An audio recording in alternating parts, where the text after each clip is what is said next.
प्यारे बच्चों, अब देखिए जो हम 2024 का क्वेश्चन पेपर सॉल्व कर रहे हैं क्लास 12th का, उसके जो 2 मार्क्स के क्वेश्चन है वो अब हम सॉल्व करेंगे। पिछली वीडियो में हमने 1 मार्क्स के क्वेश्चन सॉल्व किए थे। अब देखिए यहाँ क्या कहता है क्वेश्चन, कहता है फंक्शन R2R है, डिफाइन इस प्रकार से है कि जो f(x) है आपका वो क्या है, साइन x है, और जो gx है वो भी R2R है, वो क्या है, x⁻²2 है। तो आपके पास ये दो चीज दे रखी है, f(g)(f). कंपोजिट मैपिंग बनाना है यहाँ पे f की g के साथ, g की f के साथ। आपको पता होगा कि हम इसका LHS पार्ट लेते हैं, ये बराबर नहीं है, ये दिखाना हमें। अब मैं मान लेता हूँ कि f(g) किसी वेरिएबल x पे लगाते हैं, तो इसका मतलब होता है f बाहर, पहले क्या आएगा, gx। अब यहाँ क्या होगा, gx की जगह gx की वैल्यू रख दो, क्या होती है, x²। अब आपको पता होगा कि पहले हम इस तरह करते थे, ax² + bx + c। अगर कोई भी ये फंक्शन होता था, अगर हम इसकी जगह 1 रख देते तो उसका मतलब क्या होगा, x जहाँ जहाँ x है वहाँ सभी जगह 1 रखेंगे। इसी प्रकार हमारे पास फंक्शन में वेरिएबल x² है, तो फंक्शन क्या है, साइन है, और यहाँ x की जगह x² रिप्लेस करना, क्या आ जाएगा, ये आ जाएगा। यानी कि f(g) जब हम लगा रहे हैं इसके ऊपर x वेरिएबल, तो हमारे पास क्या आंसर आ रहा है, हमारे पास आंसर आ रहा है साइन x²। तभी हमारे पास आगे क्या आएगा, यदि हम g(f) निकालते हैं किसी वेरिएबल x पर, तो ये क्या हो जाएगा, g बाहर f(x). अब प्यारे बच्चों, g तो ऐसे कैसा, जो हमारे पास f(x) है, f(x) की वैल्यू क्या है, साइन x। साइन x क्या हो जाएगा, अब वेरिएबल हो जाएगा। अब g में x का मान क्या है, x, ये जो फंक्शन है g वो क्या है, x² है। x² में x की जगह क्या रखना, साइन रखना, क्या आ जाएगा, sin²। ये आ जाएगा sin² x। देखिए प्यारे बच्चों, यहाँ जो sin x² है और sin² x है, sin² x है, दोनों अलग अलग चीज होती हैं। इसका मतलब क्या होगा, जो f(g) बराबर नहीं है g(f). क्लियर है। देखिए प्यारे बच्चों, जो क्वेश्चन नंबर 21 है, जिसका और वाला पार्ट है, वो इस प्रकार से है कि हमारे पास cos inverse 1/2 plus 2 sine inverse 1/2 है। जो cos इनवर्स 1/2, ये पॉजिटिव है दोनों। फर्स्ट क्वाड्रेंट की बात करें तो अगर ध्यान से देखें, क्योंकि और कंडीशन नहीं लग पाएगी, जो इनकी रेंज है वो माइनस, इसकी तो है 0 से पाई, और इसके -π/2 से π/2। 1/2 है वो कहाँ आएगा, हमारा 60 पे आता है। 60 को हम π/3 लिख सकते हैं, 2 टाइम साइन इनवर्स 1/2। 1/2 साइन पे कहाँ आती है वैल्यू, वो 30 पे आती है, उसको हम कैसे लिख सकते हैं, π/6। अब इसको सोल्व करेंगे, बड़ा इजी है कि 1/3 प्लस π/3 प्लस 2 से इसको कैंसिल कर देंगे, क्या आ जाएगा, π/3।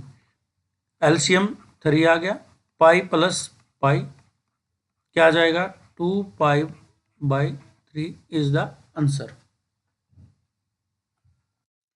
अब हमारे पास जो क्वेश्चन नंबर 22 है वो देखिए, कहता है कि हमें यहाँ वेरीफाई करना है कि जो ए है और ए का ट्रांसपोज, उनकी अगर मैं मल्टीप्लाई करता हूँ तो आंसर हमारे पास आई मीन्स आइडेंटिटी मैट्रिक्स आता है। आइडेंटिटी मैट्रिक्स का मतलब होता है कि अगर 2/2 की ये मैट्रिक्स है तो यहाँ आइडेंटिटी आएगी 0 1 0 0 1। ये हमें आंसर निकालना। तो सबसे पहले हम ए मैट्रिक्स लिखेंगे। क्या है हमारे पास है कोस x minus sign x cos x और फिर ए का ट्रांसपोज कर दिया तो कोस ऐसे कैसा, जैसे रो है इसको कॉलम में कर देंगे तो यहाँ क्या आ जाएगा साइन एक्स और कॉलम को रो में माइनस साइन एक्स और नीचे क्या आ जाएगा कोस एक्स। फिर हमने इनकी क्या करनी है मल्टीप्लाई करनी है किसकी ए ट्रांसपोज और ए की। जब हम इनकी मल्टीप्लाई करेंगे क्या आ जाएगा कोस एक्स माइनस साइन एक्स और यहाँ क्या आएगा साइन एक्स नीचे आ जाएगा कोस एक्स और यहाँ क्या आएगा कोस एक्स साइन एक्स। पहले ट्रांसपोज लिखना था तो ये प्लस का ये माइनस का ये माइनस का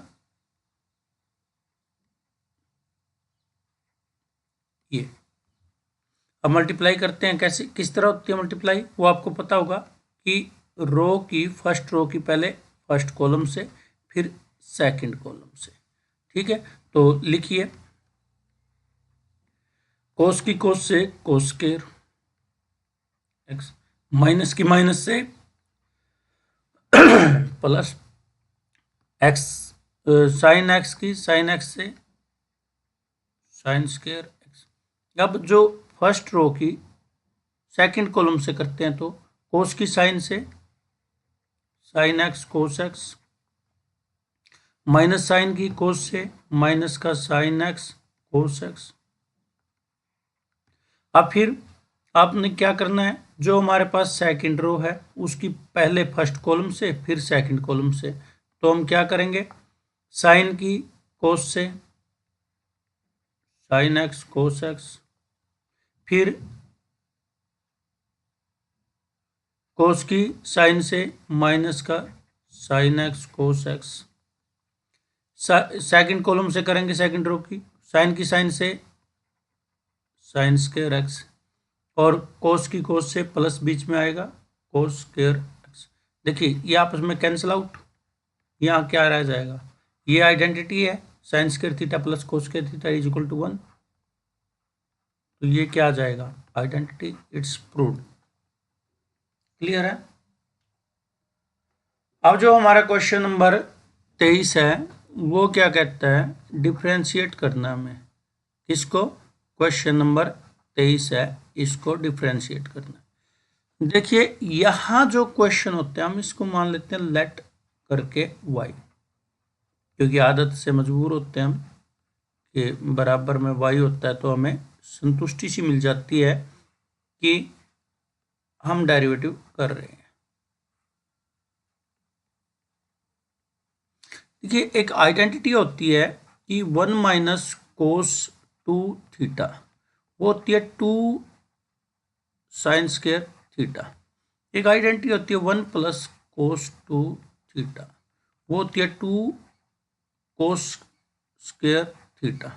तो यहाँ वही आइडेंटिटी हम यूज करेंगे क्या आ जाएगा टेंजेंट इनवर्स यहाँ ऊपर तो आ जाएगी 2 साइन स्क्वायर जो एंगल है उसका आधा करना होता है हमें यहाँ तो इसका एंगल x है तो x/2 हो जाएगा और नीचे आ जाएगा 2 कोस स्क्वायर x/2 और स्क्वायर 2 से 2 कैंसिल आउट और ब्रैकेट कर दी हमने बंद।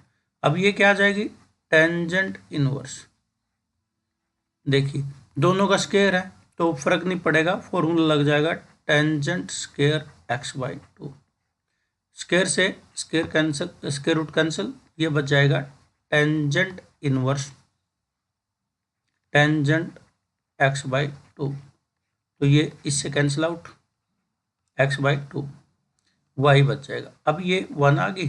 अब आप क्या करो differentiate 1 with respect to x तो आपका क्या आ जाएगा dy/dx x का 1 आ जाएगा और नीचे 2 कांस्टेंट हुआ एज इट इज ये आपका आंसर आ जाएगा। नेक्स्ट क्वेश्चन है, वेरीफाई करना है कि जो ये चीज दे रखी है ये फंक्शन है हमारा, क्या फंक्शन है, X Y, it's log of Y plus C, ये सॉल्यूशन है डिफरेंशियल इक्वेशन का इसका। देखिए अब ये सॉल्यूशन दिखाना है इसका, इसका मतलब इसको हम अगर डेरिवेटिव कर देते हैं तो ये आंसर आना चाहिए हमारा। तो ये इक्वेशन 1 मान लेते हैं, तो जो डिफरेंशियल इक्वेशन गिवन है उसको ऐसे कैसे रखेंगे, ये हमारा 1 है, तो हम क्या करेंगे, differentiate 1 with respect to x, क्योंकि यहाँ y है, y फंक्शन होगा, जो नीचे ये x है, x वेरिएबल होगा, तो वेरिएबल x के रिस्पेक्ट में। तो यहाँ हम प्रोडक्ट रूल लगा देंगे, x as it is y का dy बाई डी एक्स, और y as it is x का 1 हो जाएगा। log का जो हमारे पास कॉन्सेप्ट है, पहले फंक्शन का होगा, पहले log का होगा, log आएगा तो ये y नीचे, फिर क्या होगा, फिर y का, y फंक्शन है, फंक्शन का करेंगे dy बाई डी एक्स, और c कांस्टेंट है वो 0, इसको इधर ले जाएं, y अकेला रह जाएगा, ये आएगा 1 by d y by d x, और 1 बाई वाई बाहर, माइनस का x d y by d x, d y by d x हम कॉमन ले सकते हैं, क्या आ जाएगा हमारा यहाँ पे 1 minus 1 by y minus x. जब हम इसको सोल्व करते हैं तो क्या आ जाएगा, 1 minus x y divide by Y,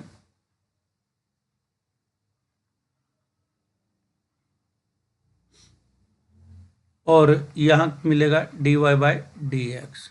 अब यहाँ पर्सन में d y by d x अकेला रख रखा है, तो इसको अकेला रखिए, जो डिवाइड में है वो मल्टीप्लाई में चल जाएगा, जो मल्टीप्लाई में है वो डिवाइड में, तो क्या बच जाएगा, y square 1 minus x y, this is the solution of this differential equation.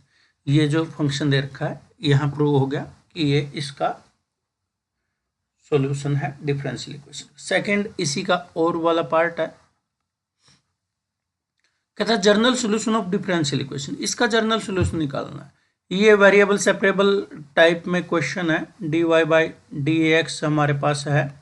जब आप डिफरेंशियल इक्वेशन करते हो तो आपको पता है कि ये वेरिएबल सेपरेबल टाइप में है, क्योंकि यहाँ y वाले अलग है, x वाले अलग है। अगर नहीं होता तो फिर हम इसको होमोजीनियस टाइप में चेक करते या लीनियर डिफरेंशियल इक्वेशन चेक करते। देखिए अब क्या करेंगे, दोनों तरफ जो x वाले हैं उसको एक साइड ले जाएंगे, ये dx नीचे है, इसको दूसरी साइड लेके जाएंगे dy, ये y वाला है ये नीचे चला जाएगा 1 प्लस वाई स्क्वायर, और ये क्या हो जाएगा 1 प्लस एक्स स्क्वायर और dx। इंटीग्रेटिंग साइन हम दोनों तरफ अप्लाई करेंगे, तो ये जो इंटीग्रेशन होता है ये होता है टेंजेंट इनवर्स y का, क्योंकि हमारे पास ये होता है, क्या होता है 1 by 1 plus x square integration D L, ये होता है टेंजेंट इनवर्स x का।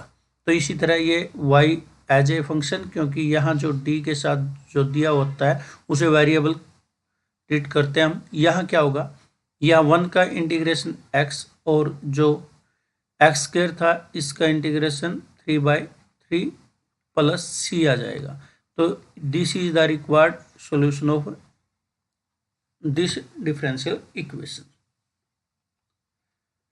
अब क्वेश्चन नंबर 25 है हमारे पास, वो 24 था और वाला नहीं था।